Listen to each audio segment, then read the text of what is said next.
tal? ¿Cómo están? Tengan ustedes muy buenas noches. Bienvenidos a esta nueva edición de Fuego Cruzado. Hoy vamos a abordar dos temas. Uno tiene una relevancia política presente y de cara al futuro inmediato, a los procesos electorales. El otro es relativo a las políticas energéticas aprobadas por el gobierno y cuál es el problema que enfrenta el país en esta materia, que no es pequeño. Fíjense, puede resultar un tanto exagerado, pero corremos el riesgo de que Paraguay en el año 2030-2031 deje de ser un país en el que abundaba la energía eléctrica para convertirnos en importadores.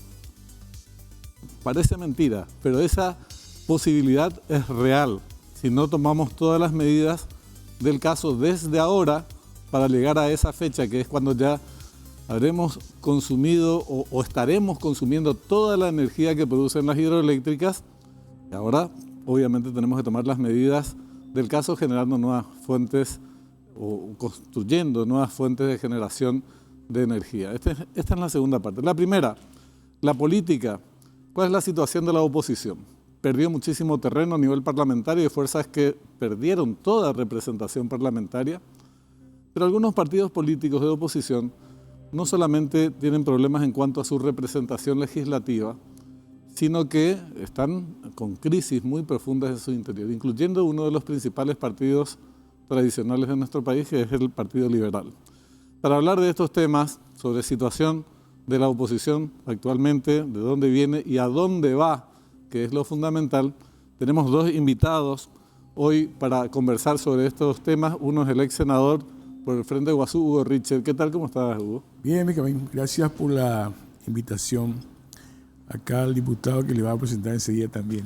También. Y a la audiencia, a la teleaudiencia. Empecé por buenas noches. ¿Quién estaba más cerca? Un saludo para todos. Diosnel Aguilera, diputado por el PLRA, también estará con nosotros compartiendo estos minutos. ¿Qué tal, diputado? ¿Cómo estás? Muy bien, Benjamín, un saludo para ti, a los televidentes, también acá a Hugo, un saludo fraterno. Estamos aquí para hablar de algo que nos apasiona. Es verdad, que apasiona y que tiene mucho interés, o que guarda mucho interés con respecto a nuestra democracia en general.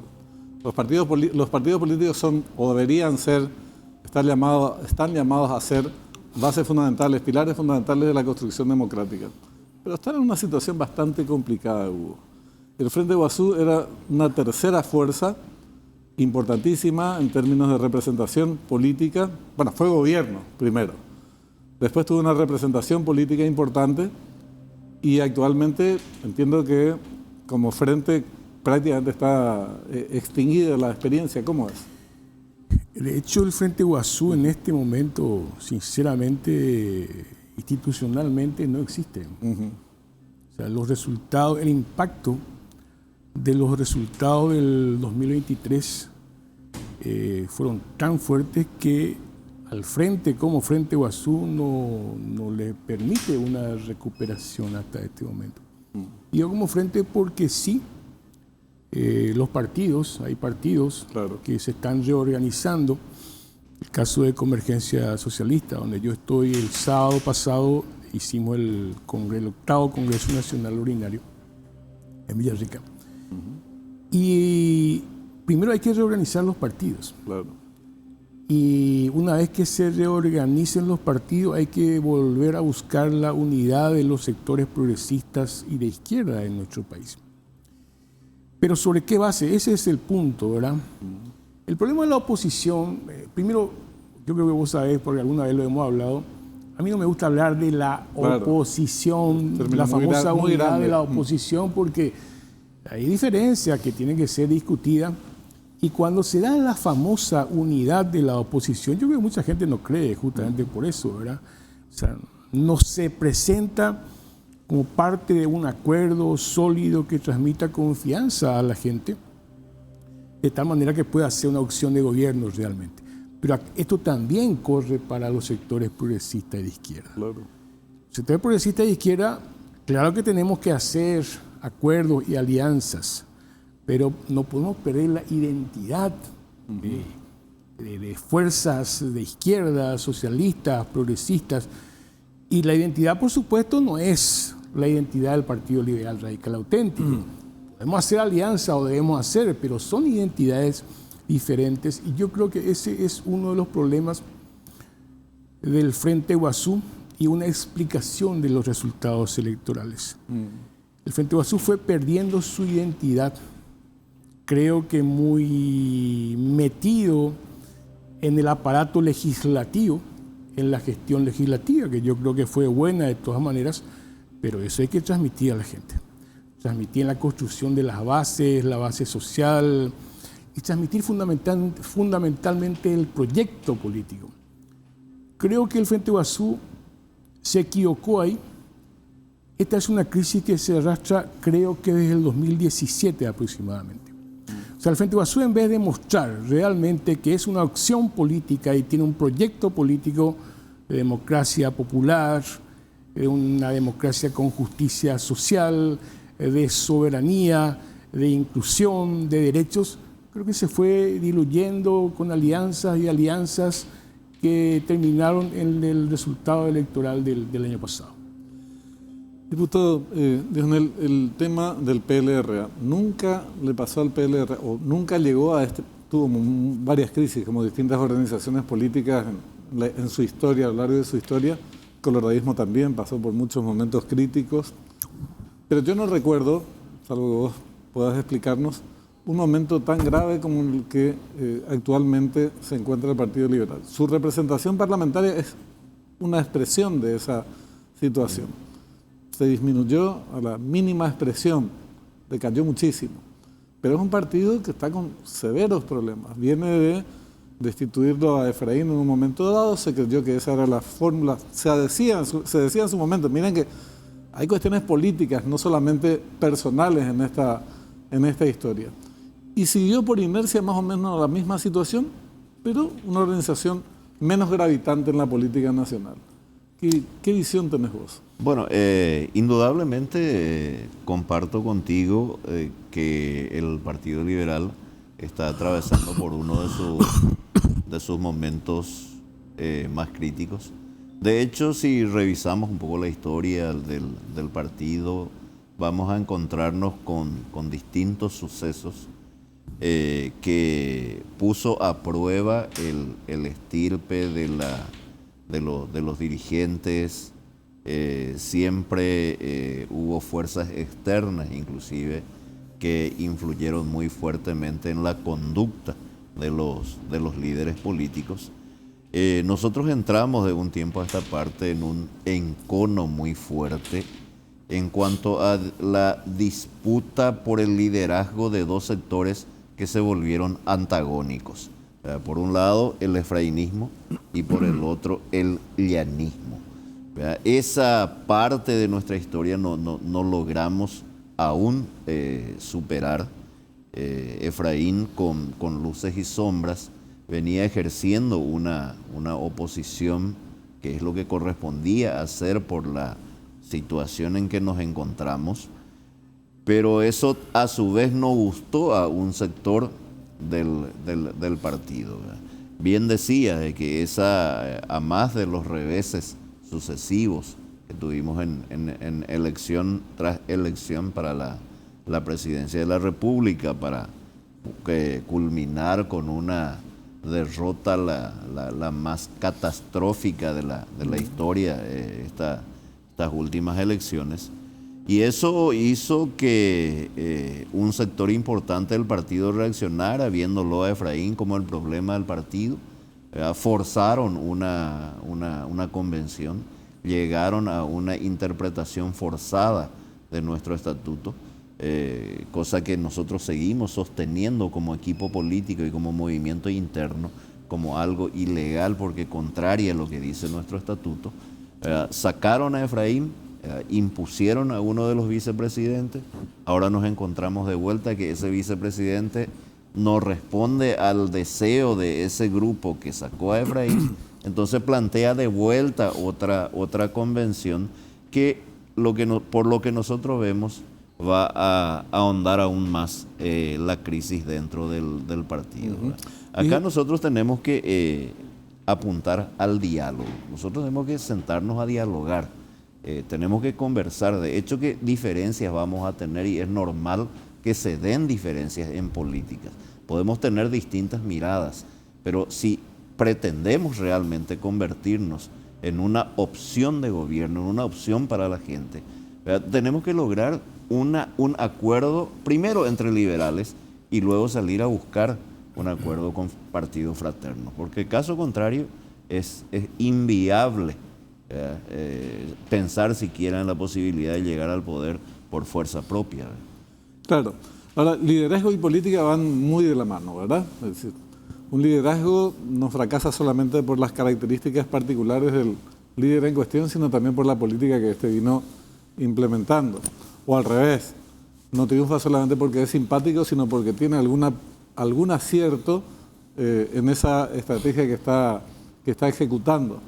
En el caso del liberalismo, si bien es un tema puntual, porque es el segundo partido más grande en términos históricos en el país, sin embargo, es un problema común a las distintas fuerzas opositoras, tanto las tradicionales como las de izquierda y progresistas, como vos señalabas. Hay un denominador común, me parece, que es no asumir o no abordar a profundidad, por lo menos que se conozca públicamente, a lo mejor lo hacen a nivel más privado, que es qué les pasó, qué nos pasó y por qué nos pasó. Bueno, vos estabas adelantando algo en materia de la forma en que se fue diluyendo o perdiendo su identidad el Frente Guasú. En filas de la oposición no hay ninguna enunciación autocrítica de qué les pasó en estos 30 años, y particularmente en las últimas elecciones. Entonces cambiaron líder Laín en su momento, después vino Blas Llano, después vino Efraín, con políticas muy similares en general, sin muchas diferencias, aunque hubo diferencias bemoles. Blas Llano tenía una política más conciliadora con el gobierno, Efraín tenía una política más de choque, pero los tres perdieron sucesivas elecciones nacionales y se llega a una situación como esta. No se avisó ninguna interpretación política, y menos una reorientación política. Entonces, si no te reorientas políticamente, el resultado va a seguir siendo el mismo, el fracaso. ¿Por qué les cuesta tanto a los liberales decir, che, pifiamos, viejo?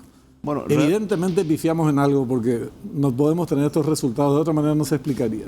Realmente esa grandeza de parte de la dirigencia es la que falta. ¿Ver? Realmente, como decía, se debe apostar al diálogo. Tenemos que sentarnos a analizar justamente, a hacer una retrospectiva, ver cuáles fueron los aspectos en que flaqueamos, en que nos equivocamos. No podemos seguir repitiendo errores. Porque hoy se critica de repente al partido su ausencia en el debate de los grandes temas a nivel nacional. Pero hay también a su vez esa misma gente que reclama hoy la ausencia del partido en los grandes debates, que cuando se plantea una posición del partido te pela la credencial de que no hay mandato imperativo. Y cada uno a su vez anda por su cabeza. Entonces, ¿de qué te sirve una posición institucional si como parlamentario vas a terminar haciendo lo que querés?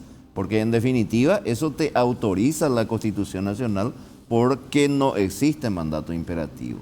Pero yo entiendo de que necesariamente tiene que existir una disciplina también en cuanto al respeto de la autoridad partidaria. Uno ocupa un espacio político en representación de ese partido, y mi comportamiento no puede ser contrario o contraria a lo que resuelve el directorio de mi partido, que es la máxima instancia de decisión operativa, digamos, dentro del partido. ¿Verdad? Acá tenemos que reorientar nuestras acciones, tenemos que reagrupar filas y fundamentalmente tenemos que corregir nuestras posiciones políticas. Porque si por un lado decimos tenemos que ser un partido fuerte de oposición, pero sin embargo mis actitudes solo demuestran entreguismo, es decir, al unísono actuar siempre con el partido de gobierno, acompañando todos los proyectos, siendo inclusive vocero de ellos, no marcamos ninguna diferencia. Con eso no digo de que hagamos una oposición ciega. A mí me tocó acompañar muchísimos proyectos del Poder Ejecutivo pero en cuestiones claves, sustanciales, donde como partido debemos de marcar una posición, tenemos que actuar en consecuencia y tenemos que mostrar cierta disciplina. Yo creo que la línea opositora, esta línea discursiva dentro del PLRA se agotó, no solamente ahora, durante mucho tiempo se limitó al anticoloradismo. Y el PLRA, con una postura de confrontación con los sucesivos gobiernos colorados, no fue capaz de construirse como una alternativa política, de oferta política a la sociedad. Entonces, ¿qué proponen? Sí, bomba, bomba, bomba. ¿Qué proponen? Y nunca se encontró esa respuesta de cuál es la propuesta, la posición, lo que plantean a la ciudadanía como alternativa. Pero vamos a seguir con eso enseguida. Hugo, en la izquierda también ocurre, por lo menos izquierda, sectores progresistas, ya en las elecciones se dibujaron dos estrategias muy distintas con respecto a lo que vos venías señalando recién. Un sector mantuvo esa política de aglutinamiento con Efraín, con el Partido Liberal, siguió con esa línea que se venía ejecutando con antelación, y otro por fuera. Esto es muy difícil de saldar. Parece una diferencia puramente electoral, que sería una cuestión táctica. En elecciones puedes tener distintas posiciones, pero de fondo pareciera que hay una diferencia mayor. Claro que sí. Y la izquierda también es parte de la crisis. Y el Frente Guazú también es parte de la crisis. Digo parte de porque... Y también lo que le preguntaba al diputado y lo que él respondía. En nuestro país, en la política en general, hay una ausencia. Una ausencia importante y preocupante.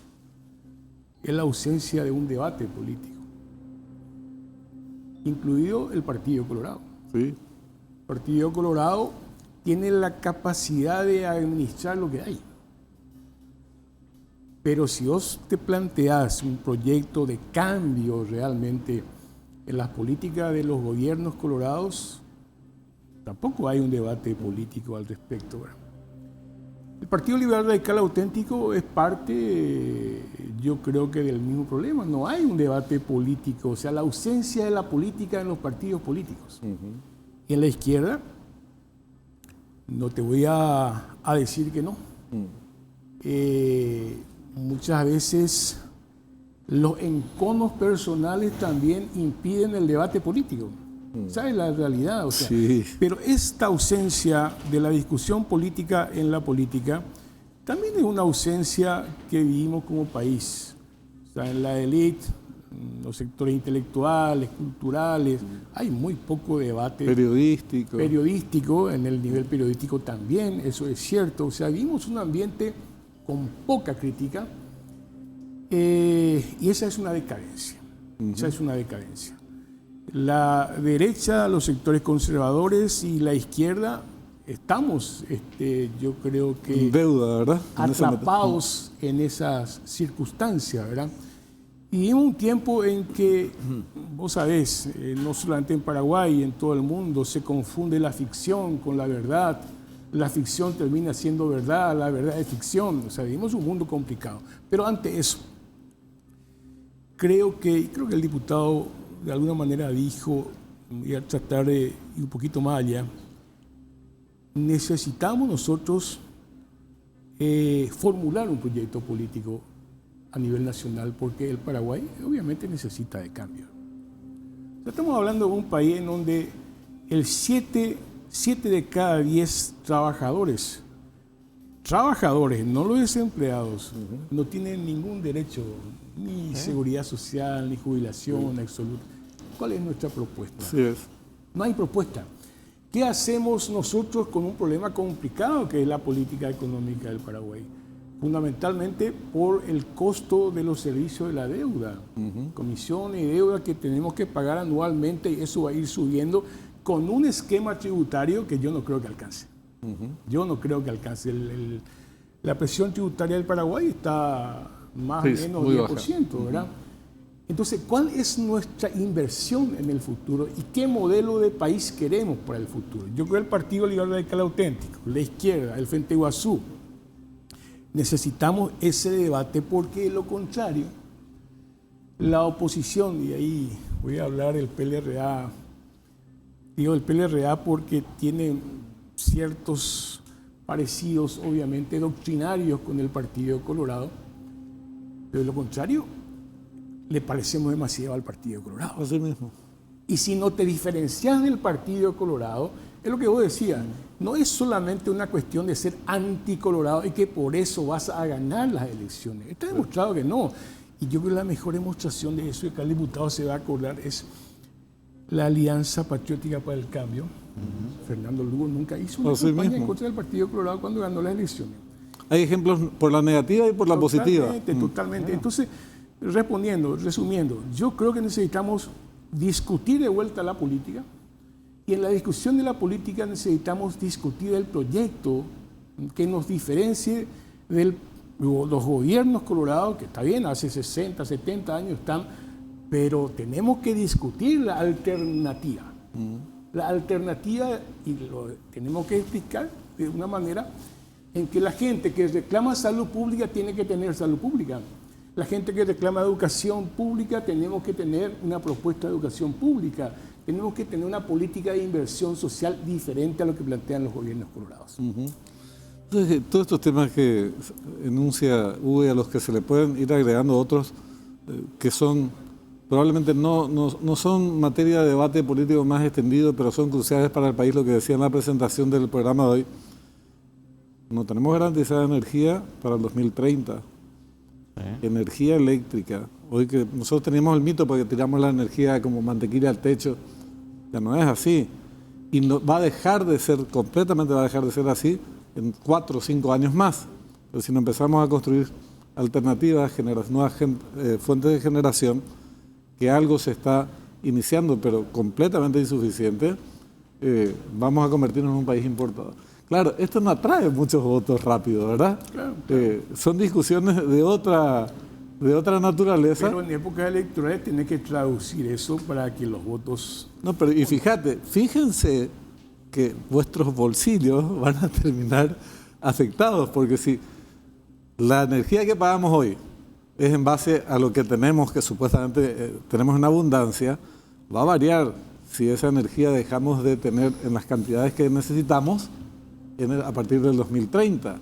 Si tenemos que importar o toda la nueva energía estuviera dependiendo del sector privado, ahí tienen que haber ganancias para otros y esas ganancias las tendremos que financiar con nuestro bolsillo. Entonces, hay discusiones que después se pueden bajar a tierra, tan a tierra que tiene que ver con nuestros bolsillos, pero no se aborda nada de esto. Entonces, ¿cómo hacer política o cómo discutir política cuando ni siquiera existe una agenda, más o menos toda la discusión de si fulanito, que chaquenito, que esto, que mengano, que no está mal, ¿verdad? Hay temas puntuales que se pueden abordar, que hacen al funcionamiento institucional de las cámaras y lo que se quiera, pero por favor, los temas nacionales no los abordan. Y lo que decía Hugo, entonces, ¿cómo construir una alternativa opositora si no tenés siquiera definido los temas que querés discutir, Diosmel? Bueno, definitivamente falta una agenda. Tenemos que construir una agenda fijada en base a prioridades. ¿Qué es lo que necesita nuestra gente hoy con urgencia? Había hablado Hugo del tema de seguridad social de los trabajadores. Es un tema fundamental a abordar porque nuestra fuerza productiva está desprotegida. ¿Cómo vamos a sostener un crecimiento a mediano y largo plazo si nosotros estamos desprotegiendo a la fuerza laboral? Hoy, con los resultados del INE, estamos viendo claramente que Paraguay va envejeciendo rápidamente. O sea que la población paraguaya cada vez se va envejeciendo porque la fuerza laboral está siendo empujada hacia afuera. Ya no está en el Paraguay gran parte de la fuerza laboral porque no tienen oportunidades. ¿Qué ofrecemos nosotros como oposición para esa situación? También tenemos que traer al debate la situación caótica de la salud. Hoy pacientes que se mueren en los pasillos, pacientes oncológicos sin medicamentos, hospitales que se caen, escuelas rurales hoy que se caen, escuelas que se cierran. ¿verdad? Entonces tenemos que construir alternativas, tenemos que tener una lectura clara de qué es lo que la gente siente en la calle. No sentarnos solamente grandes dirigentes entre cuatro paredes, construir una idea disociada de la realidad. Entonces no vamos a pretender tener un resultado que sea favorable electoralmente hablando. Acá tenemos que saber conjugar varias cosas, porque también a juzgar por los últimos resultados hay, digamos, consumidores de distintas formas de hacer política. Por ejemplo, la cantidad impresionante que obtuvo Payo, que tiene un estilo muy particular y peculiar de hacer su campaña política, nos da la pauta de que existe un porcentaje fuerte del electorado que compra ese tipo de discursos. Entonces nosotros, dentro de la formalidad que implica nuestra tarea y de la complejidad y de la responsabilidad de nuestra labor, también tenemos que saber acoplar esos componentes para poder construir una plataforma de cara al 2026 y de cara al 2028. Nosotros tenemos una prueba, Benjamín, ahora en el 2026. En el 2026 va a ser un plebiscito fuerte para el gobierno actual, pero es estas debilidades que están claramente mostrando el gobierno hoy, ¿verdad?, en varios aspectos, en materia de seguridad, en materia de salud, en materia de educación, en materia económica. Si nosotros no sabemos capitalizar, ¿verdad?, esas falencias, esas debilidades en fortalezas nuestras, ¿verdad?, no vamos a esperar un resultado distinto en el 2028. Es un tema de debate porque yo creo que Payo o los payos a nivel mundial, porque son un fenómeno bastante extendido, Así es. más que adhesiones a su propuesta propiamente, a sus propuestas, lo que son canales de expresión del cuestionamiento a ustedes. Claro. A los partidos políticos tradicionales, a los gobiernos. No es que la gente adhiere, qué linda la propuesta de Payo, no tienen ni idea de cuál es la propuesta de Payo. Lo que la gente diría es que Payo los reputea a todos, entonces se suman a esa puteada, con el perdón de la expresión, pero así se entiende fácil lo que pasa con este tipo de fenómenos. En concreto, hoy tenemos al principal partido de oposición, vos me dirás si estoy exagerando, en su peor crisis, con una pérdida acentuada de su representación legislativa y sin un norte claro hacia dónde va la cuestión. ¿Cómo va a evolucionar esta crisis? Porque crisis hay, el asunto es si hay una hoja de ruta para ver más o menos cómo abordarla y superarla. Eso todavía no se divisa. Partidos que fueron terceras fuerzas o Frente Guazú, desaparece. Antes ya lo hizo el Partido Encuentro Nacional, que ya perdió toda representación parlamentaria. Patria Querida está en situación bastante... Mismo Cruzada Nacional, porque Cruzada Nacional también arrancó con una dinámica muy distinta a la actual. Entonces el panorama de la oposición de verdad es desolador y eso hace que la oposición, ¿quién practica hoy la oposición en nuestro país? ¿Quién ejerce el espacio de la oposición?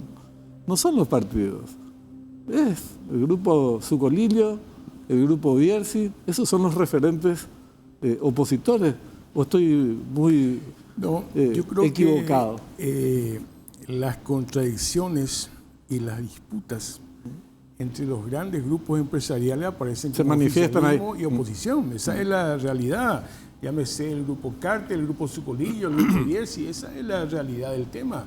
Y de por medio hay grandes intereses, por supuesto. Pero a donde yo quería ir, por lo que vos decías, si la gente le votó a Payo, no tiene idea, decía, bueno, Payo tampoco no tiene mucha idea. No, para nada, por sí mismo. Por lo menos desde Convergencia Socialista y el Frente Guazú, la reorganización de la unidad, creo que, reitero, yo creo que los gobiernos colorados y este gobierno colorado está atrapado por el modelo económico fuerte, poderoso, los agronegocios, el sector financiero, sin duda, inciden evidentemente en el gobierno de Santiago Peña, pero yo suelo decir, los gobiernos colorados son una imagen y semejanza de ese modelo económico y más de eso no vamos a crecer. Ahí está el desafío. ¿Qué proponemos para el desarrollo del Paraguay en relación a lo que proponen los gobiernos colorados? Y voy a tratar de sintetizar un tema largo. Necesitamos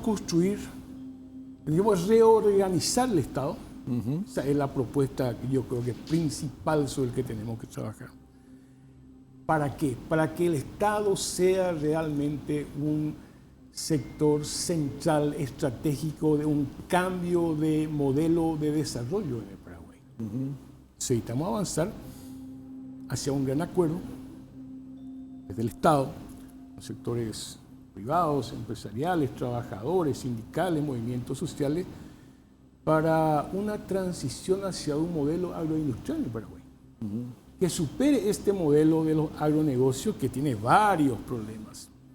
El problema ambiental, el problema impositivo, el problema de generación de empleo, pero el Paraguay necesita otra cosa. Esa es una transición que va a durar 10, 15 años, 20 años seguramente, pero necesitamos esa transición hacia ese modelo agroindustrial. ¿Qué significa eso? Significa nuevas manos de obra. No es una oportunidad para ponerse. Si vos te vas a hacer un modelo industrial, necesitas mano de obra calificada. Necesitas un nuevo modelo de educación, necesitas el respaldo de la salud pública, necesitas una nueva política ambiental. Estamos hablando de un proyecto nacional. Y yo creo que la izquierda tiene todas las condiciones para plantear eso, con una condición. Porque sin esta condición no existe una superación de lo que tenemos en el Paraguay hoy. Es una política de justicia social, de inclusión social que supere no solamente la pobreza y la extrema pobreza. Benjamín, diputado, Paraguay tiene un grave problema, que es la desigualdad social. Con este nivel de desigualdad social es imposible pensar una política de desarrollo nacional. Nos queda 35 segundos. Muy bien. El tema, evidentemente, da como para debatir. Es necesario debatirlo con mucha más amplitud. No, indudablemente, más que nada agradecer el espacio, decirle a los correligionarios del Partido Liberal Radical Auténtico, quienes tienen hoy representación y liderazgo en los distintos frentes, que no erremos el camino, que el camino dentro del partido es el diálogo, el camino es el no atropello a las instituciones democráticas, el no atropello a nuestro estatuto social, llevar a una interpretación forzada siempre de nuestro estatuto no es el camino. Nuestra historia, nuestra mística nos convoca a reconstruir el partido. Y este es el momento. Estamos de caras al 2026, tenemos que reagrupar nuestras filas, tenemos condiciones, están sobradamente dadas las condiciones como para que el Partido Liberal pueda potenciarse en el 2026 y presentarse en alianza con otros partidos fraternos como una verdadera opción de gobierno para el 2028. Estamos seguros de que tenemos hombres y mujeres capaces para gobernar los municipios, las gobernaciones y también uno al frente del Ejecutivo Nacional como presidente de la República. Yo comparto también lo que venían manifestando. La discusión principal tendría que ordenarse en torno a cuál es el proyecto nacional que precisamos los paraguayos, por lo menos segmentos mayoritarios de la población, y en torno a eso poder identificar las distintas alternativas políticas. Hoy ni se dibuja ese debate. Entonces, el compromiso tiene que ser avanzar en esa dirección, que supone discusión sobre el modelo económico, las políticas públicas, el rol del Estado, muchas cuestiones, incluyendo política exterior, soberanía nacional, una serie de cuestiones que hoy no están ni siquiera enunciadas a los fines a modo de títulos para avanzar en el debate. Pero es el compromiso. Si no, estas discusiones formalmente se plantean en tiempos electorales. Un copy-paste rápido. Que no es el tiempo.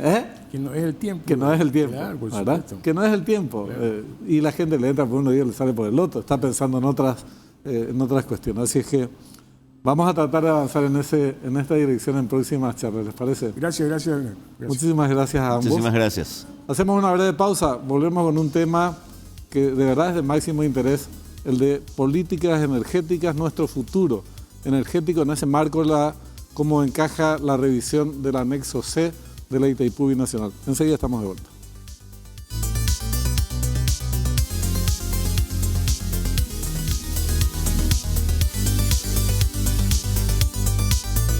Segundo bloque de Fuego Cruzado, como le anunciábamos, vamos a hablar del tema de las políticas energéticas, o la política energética que adelantó el gobierno, que anunció, temas que están en la agenda y no sabemos cuál es el rumbo que se está siguiendo, como por ejemplo la revisión del anexo C, pero en general la situación energética del país y sus grandes desafíos son temas que deberían ser motivo de preocupación y ocupación de parte de la dirigencia nacional y de nosotros, los ciudadanos, y cómo podemos contribuir desde los medios de comunicación al desarrollo de esos temas. Una de las personas que más conoce de esta materia, podemos recurrir con mucha frecuencia, es el ingeniero Ángel Recalde, actualmente es miembro del Consejo de Administración de Acetap, estuvo en las hidroeléctricas, tiene una larga trayectoria profesional en este rubro. ¿Qué tal? ¿Cómo está, ingeniero? Muy bien, Benjamín. Un saludo para la audiencia. Agradezco la invitación para participar de este importante programa. Y bueno, siempre estamos dispuestos para ver si podemos responder a la pregunta. Seguro que sí. Bueno, en realidad el tema política energética es muy amplio y vamos a ir adentrándonos, pero antes, el tema Yacyretá, te quería preguntar nomás una cuestión muy puntual, porque cada tanto en Argentina se escuchan voces acerca de la supuesta inminente privatización de Yacyretá. Y es una de las posiciones que en algún momento dibujó también o defendió Milei. Es una binacional, así es que los anuncios que se puedan hacer en esa materia son muy irresponsables y son de manera unilateral, pero no creo que haya siquiera una discusión a nivel bilateral al respecto. ¿Vos qué absoluto, podés decirnos? Nunca se habló del tema. Es más, a mí en particular no me consta que alguien del gobierno, no estoy hablando ni siquiera que sea el presidente argentino, haya pensado en eso. Es una binacional. Cualquier cosa que se quiera hacer en la binacionalidad tiene que ser de acuerdo con los socios condóminos y lógicamente un tema de eso tendría que ser tratado en el Parlamento Nacional, en el caso nuestro, ¿verdad? O sea, es imposible. Claro, es imposible. No. ¿De verdad? Hablar de eso realmente es una pérdida de tiempo. Así mismo. Sí, no vamos a perder tiempo, porque no tenemos mucho. Tema revisión de anexos. Vamos a ir abordando distintos aspectos que hacen a la política energética o al mundo energético en nuestro país. Tema de la revisión del anexo C, te decía. En abril hubo un acuerdo con Brasil. Ya nos parecía un poco forzado el acuerdo entonces, que consistía, entre otras cosas, además de cómo se iba a proceder en cuanto al pago de los gastos. Bueno, se elevó la tarifa a 19,28, gastos sociales más o menos 650 millones para cada parte durante 3 años, después se elimina. Pero parte de esos acuerdos era llegar a la revisión del anexo C a más tardar para finales de año. En abril, decíamos, pero es muy ajustado de aquí a diciembre. Ahora termina septiembre. No tenemos ninguna pista respecto a si hay tratativas o no con respecto a esta cuestión del anexo C. Estamos a solamente 3 meses de que culmine el año. Entonces, ¿vos manejás alguna información? Y si no, o si manejás, lo charlaremos, pero ¿hay condiciones de avanzar con solidez en un tema tan complejo como la revisión del anexo C en solo 3 meses, Ángel? Bueno, primero, esa fecha es tentativa, o sea, no quiere decir que si nos cerramos todo para fin de este año, no sé, una catástrofe. No es el apocalipsis. Para nada, puesto que ya existe un acuerdo inclusive de tarifa, cosa inédita, ¿verdad? Para 3 años, contando el actual. No es una cosa que nos lleve a acelerar al máximo y tal vez a hacer mal los deberes. Desconozco si existe algún tipo de trabajo que hoy estén haciendo. Yo entiendo yo ayer estuve por la oficina de Itaipú, de paso ahí, es una cuestión más social que laboral. Y bueno, escuché mucho hablar del tema de anexo C. Ellos internamente, en Itaipú por lo menos, ellos están con el ejercicio permanente de qué es lo que se va a hacer. Ahora, tratándose de un tema tan importante, creo que es conveniente socializar hasta cierto punto, ¿verdad? Qué es lo que se va a hacer y palpar a ver hacia dónde tendríamos que apuntar. Yo no sé si existen alternativas. Yo sé que existen estudios bien realizados, bien hechos. En su momento se conformó con el gobierno anterior, inclusive, hay que decirlo, comisiones que técnicamente elaboraron diferentes escenarios y lo estudiaron bien. O sea que hay base como para arrancar. No es que no se hizo absolutamente nada, se tiene. Pero tenemos que sentir, yo por lo menos no lo siento, ¿verdad? Sí, de que los actores de nuestra política, porque eso va a entrar en la política partidaria inclusive, ¿verdad? No se han manifestado. Entonces tenemos que comenzar a conversar un poco más, socializar y ver cuál es la tendencia. La revisión del anexo C puede cambiar una letra de todo el anexo C o puede cambiar todo el anexo C. O sea, claro, puede haber un cambio total. O sea, criterios que hoy nosotros lo tenemos marcado en el anexo C, pero que mañana puede ser totalmente modificado. Siempre hablamos con los técnicos, entre nosotros, ¿verdad? Bueno, ¿cómo vamos a continuar? ¿Qué nos conviene? ¿Vamos a seguir contratando potencia o vamos a comprar energía directamente de Itaipú? ¿Quién define eso? ¿Quién definió ya qué es lo que vamos a hacer en eso? Nadie. Itaipú está concebido como una empresa, que no busca lucros, no claro, tiene que buscar lucros, como así tampoco debe tener pérdidas. Ya se tenía la misma filosofía económica, digamos. Pero ¿quién dice, no, vamos a dejar ya de pensar en eso? Tengo una obra que está totalmente amortizada, que cuesta, hay varias opiniones sobre su costo, lo que costaría hacer nuevamente 60, 70, 80 mil millones de dólares, pongamos 60 mil millones de dólares, y el beneficio que vamos a tener, ¿cuál va a ser? ¿Qué porcentaje de eso nosotros queremos como país tener como beneficio, como rentabilidad de nuestra inversión? Porque es una inversión nuestra también. Se puede cambiar, de decir, no, ingreso igual a egreso, no, podemos decir ingreso igual a los costos más los lucros esperados para un ejercicio determinado. Exacto. O sea, hay cosas todavía, yo estoy poniendo 2 ejemplitos nomás, habrán, y hay muchos más, ¿verdad? Entonces, a partir de ahí, debemos tener una determinada posición y decirle a la contraparte, señores, esto es lo que nosotros queremos y hacia acá queremos caminar, y ahí se discute y puede ver qué es lo que más conviene, pero por lo menos ya sabemos qué es lo que se piensa internamente en relación al tema. Porque Brasil te da algunas pistas de qué piensa Brasil con respecto al tema del papel de Itaipú. Pero en el caso paraguayo nos limitamos siempre a decir formalmente es una causa nacional. Sí, acá pero para que sea una causa nacional tenemos que conocer cuál es la causa que perseguimos y a partir de ahí tratar de que se convierta en nacional, ¿verdad? Totalmente de acuerdo. Lo que a mí realmente de repente me preocupa es de que Itaipú, dentro de lo que es el sector eléctrico brasilero, cada vez pierde más importancia. Hasta hace unos años... ¿Qué porcentaje representa en materia del mercado energético? Debe ser un poco más, el 10% no hay ahora, 10-12%. Lo que pasa es que los brasileros tienen prácticamente el doble, en potencia instalada, tiene prácticamente el doble que la demanda máxima de su sistema. La demanda de su sistema está en torno a 100.000 megavatios y tiene instalado casi 200.000 megavatios.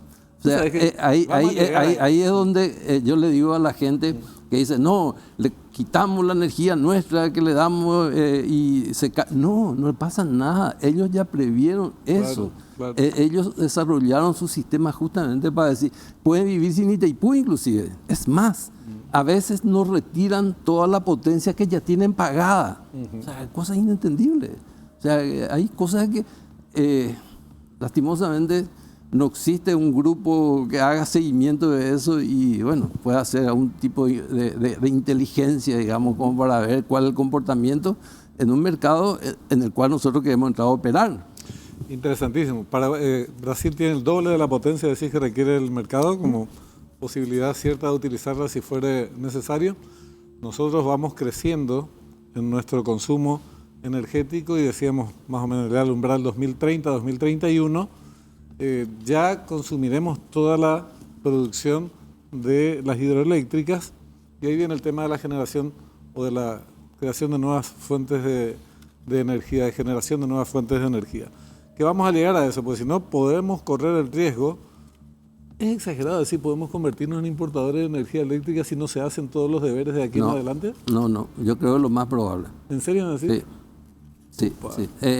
Me está tocando un tema que a mí en particular me apasiona, así como le apasiona y le preocupa a mucha gente amiga, conocida, que son especialistas del sector, porque no estamos viendo nosotros que realmente se estén haciendo ya las cosas como para decir, no, tenemos la tranquilidad plena y absoluta.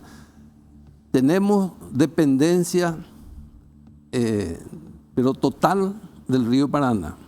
Y el río Paraná, por ahora y probablemente por varios meses más, va a estar trayendo un caudal que es la mitad, muy inferior, o un poco más de la mitad de lo que normalmente debería tener. El módulo del río, como le dicen, está muy por debajo. O sea que entonces nuestra suerte como país en cuanto al abastecimiento energético depende de la lluvia o no, o que llueva o que no llueva. Pucha,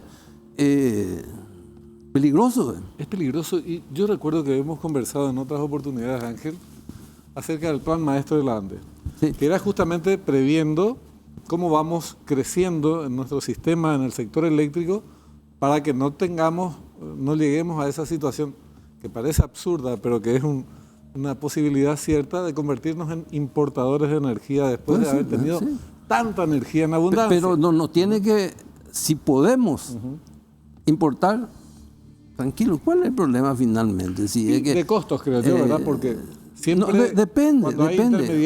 Hoy en el Brasil, ahí vimos en la oferta que recibió ANDE por su energía de Acaraj,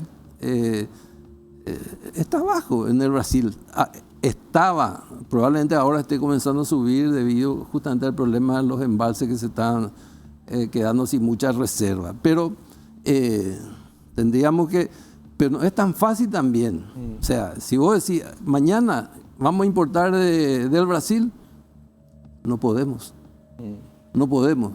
La gente no sabe y no tiene también por qué saberlo, de que el flujo de potencia de Itaipú es hacia Brasil, no de Brasil hacia Itaipú, o sea, hacia nuestro territorio.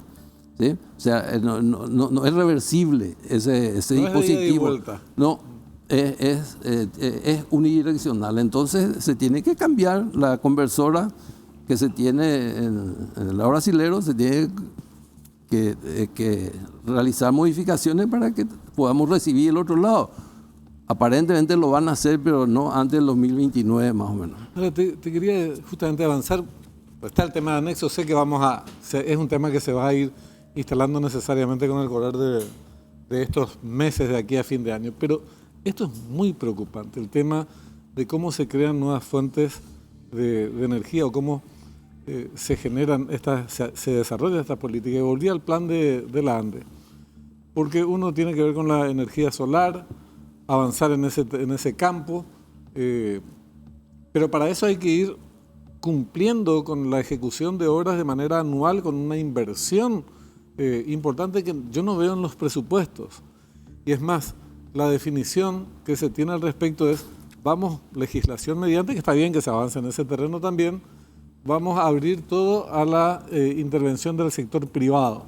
O sea, descansamos casi en exclusividad en el sector privado. Pero así como no podemos depender solamente del río, ¿verdad?, de sus vaivenes, tampoco podemos depender solamente del sector privado como país. Ni tampoco podemos depender solamente del sol. Y no dependemos solamente del sol.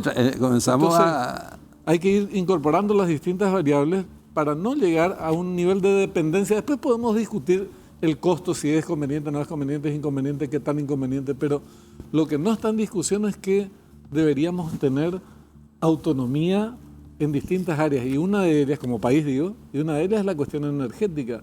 ¿Por qué no se va cumpliendo los planes de Andes? ¿Es por falta de recursos económicos? Esencialmente es problema de financiamiento, en general, ¿verdad? No es solamente en la parte de generación, sino también en otras obras, transmisión, distribución, etc. Andes no está bien financieramente, o sea, y no tiene tarifa. La gente se enoja cuando hablamos de que no se le da a Andes la tarifa que le corresponde. Dice, no, si tenemos la hidroeléctrica más grande. Sí. No, Sí, está bien, pero la Andes está mal financieramente porque tiene una tarifa política, no tiene una tarifa técnica. No hay gobierno que quiera aumentar los servicios, ya sea energía eléctrica o de agua, o sea, salvo Milei. Bueno, así le va también. Así le va. No, en realidad es muy difícil, ¿verdad? Pero es cierto lo que decís, ¿no? Acá estamos hablando de que en unos años más, si a fin de esta década o inicio de la próxima, vamos a tener problemas de suministro si no ampliamos nuestra fuente de generación. Y pensamos, no, vamos a poner plantas solares, pero las plantas solares realmente es espectaculares, pero no se autosustenta, salvo que se le aplique banco de baterías, que tiene casi el mismo costo. Es más o menos $100 millones para cada planta de 100 megavatios. Sí, estiman los muchachos eso, pero hay que ver también, porque es muy variable. Hoy los paneles solares cuestan mucho menos que lo que costaba hace unos años atrás. Los bancos de batería asociados a esas plantas antes estaban 4-1, 3-1, o sea, más cara la batería que los paneles, y hoy están prácticamente igual, o sea que es algo muy dinámico, por lo que no podemos decir, no, cuesta tanto. O sea, hay que ver. Andes, yo entiendo que está preparando una licitación relativamente importante para, creo que 140 megavatios, algo así, en Loma Plata. O sea, ahí vamos a medir el tema. Decime, ¿cuántos megavatios? O te pongo de otra manera, sobre todo para que entendamos todos los mortales comunes y silvestres. ¿Cuánto tendría que ser la inversión del Estado paraguayo, a través de la ANDE, en esta generación de nuevas fuentes de energía a nivel anual, en términos anuales, y cuánto es lo que se está invirtiendo en términos prácticos? Bueno, antes de entrar a eso, voy a tratar de redondear la idea. Cuando yo te decía, estamos pensando fin de esta década, inicio de la próxima, y lo que tenemos que hacer. Pero es como si estuviésemos pensando que el país termina en el 2030 al 2032. Sí, nuestro país va a seguir creciendo. Sí, y el crecimiento económico, pero eso sí es indiscutible, tiene una relación inelástica con el consumo de energía eléctrica. O sea que a mayor crecimiento, mayor consumo, crecimiento económico, mayor consumo de energía eléctrica. Entonces, pues, ¿cuál es entonces nuestro futuro? Y yo te puedo decir, le digo, y al mismo tiempo, si crece el sistema eléctrico, las posibilidades de desarrollo también son muy limitadas. No, directamente para el desarrollo económico, si no hay energía disponible. Así es.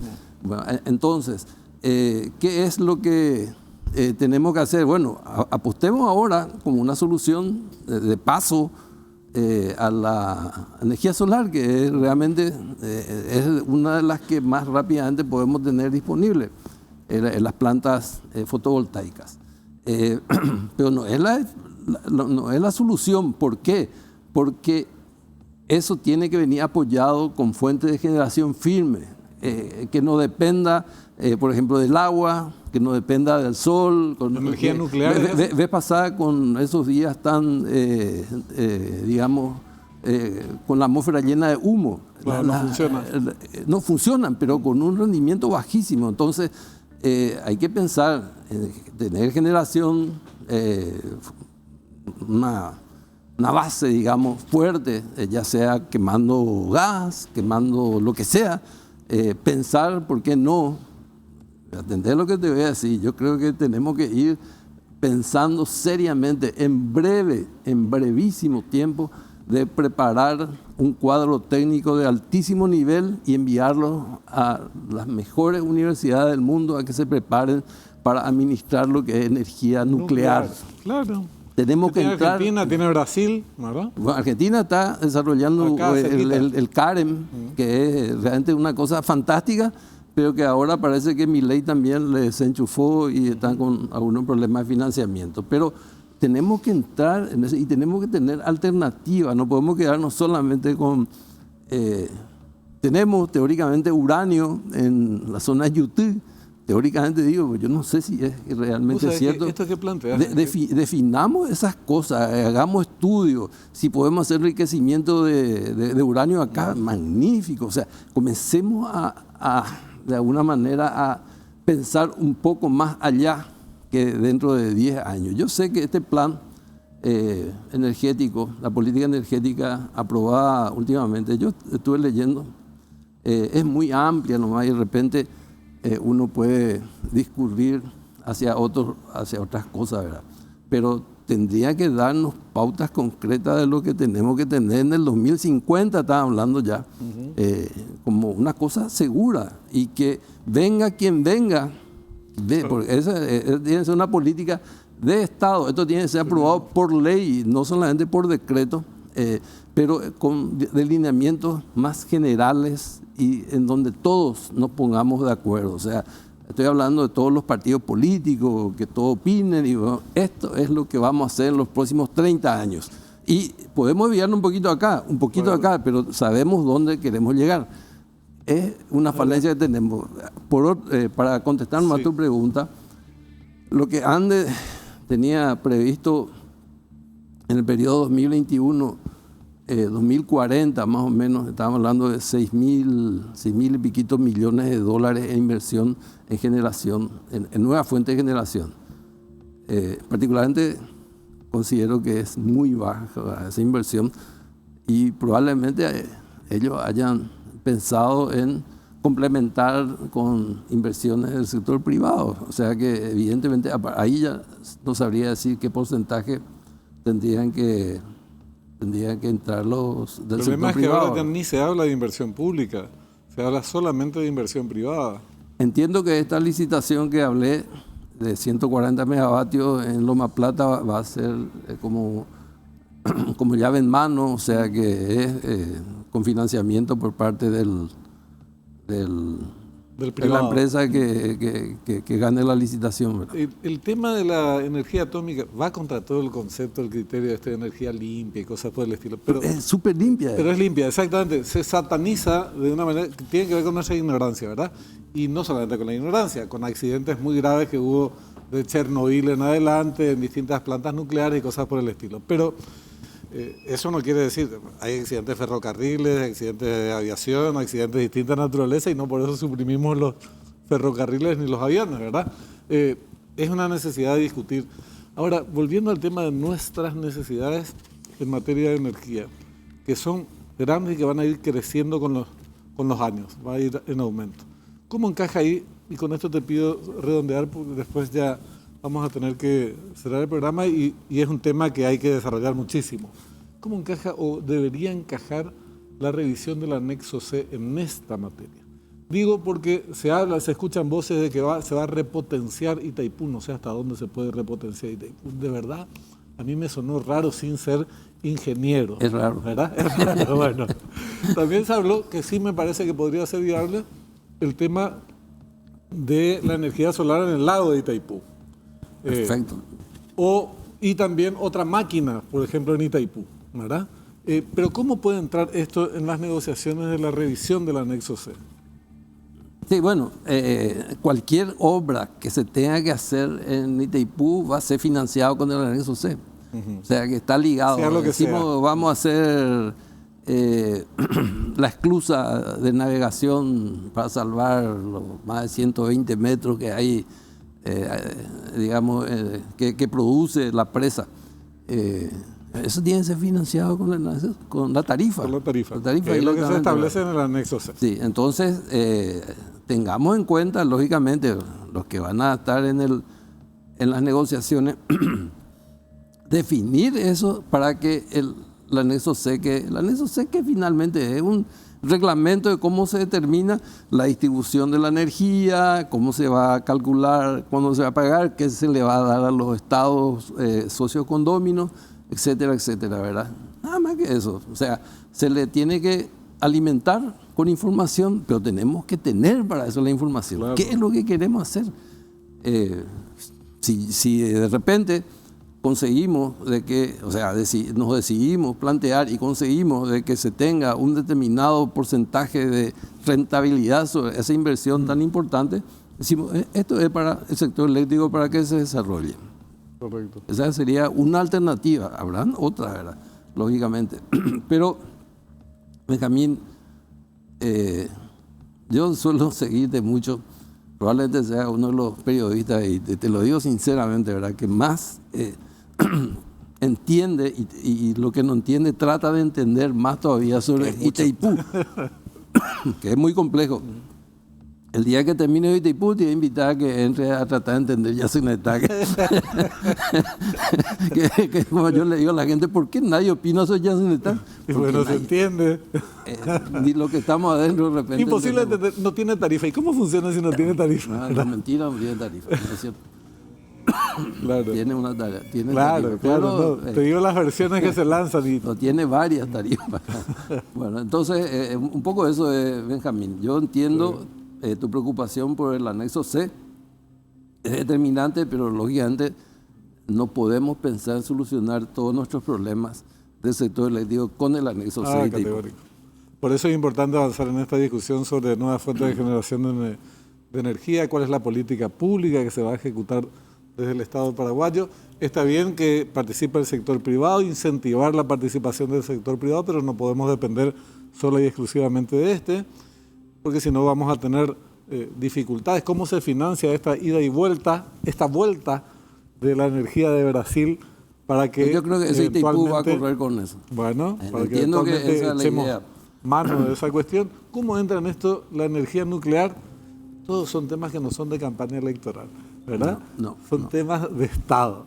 Así mismo, y por eso tiene que estar en una política de Estado en cuanto hace a la... que es lo que pretende, entiendo yo, lo que salió ahora como política energética, pero yo no critico el trabajo está muy bien hecho, pero tendría que haberse dado participación y aprobar por ley. Claro. Darle participación a los partidos políticos que son los que van a seguir existiendo a lo largo de todo este tiempo. Y que se comprometan con conseguir esa política, ¿verdad? Creo que en algún momento se va a instalar, en un momento no lejano, digo, esta discusión a nivel del Congreso. De hecho, a la luz de la revisión del anexo C, que no es todo, es una parte de esta historia, eso también se va a tener que discutir en el Congreso, de las notas reversales a las que se arriben en algún momento. Ángel, muchísimas gracias por esta charla. Vamos a seguir ampliándola. Estamos siempre a la hora. Muy amable, ingeniero Ángel Recalde. Nos vamos, pero un consejo antes. Para eso que tanto querés, Vasa te ofrece préstamos personales con cuotas de solo 35.000 guaraníes por millón y un plazo de 48 cuotas. Si querés comprar un teatro en casa para ver todos los partidos, renovar todo tu vestidor o pagar las tesis, contactá por llamada o al WhatsApp 021-618-7070. Para más información, 021-618-7070. Vasa, cuando quieras, estamos. Muchísimas gracias por habernos acompañado estos minutos. Nos reencontraremos como siempre el próximo domingo a las 21 horas. Hasta entonces.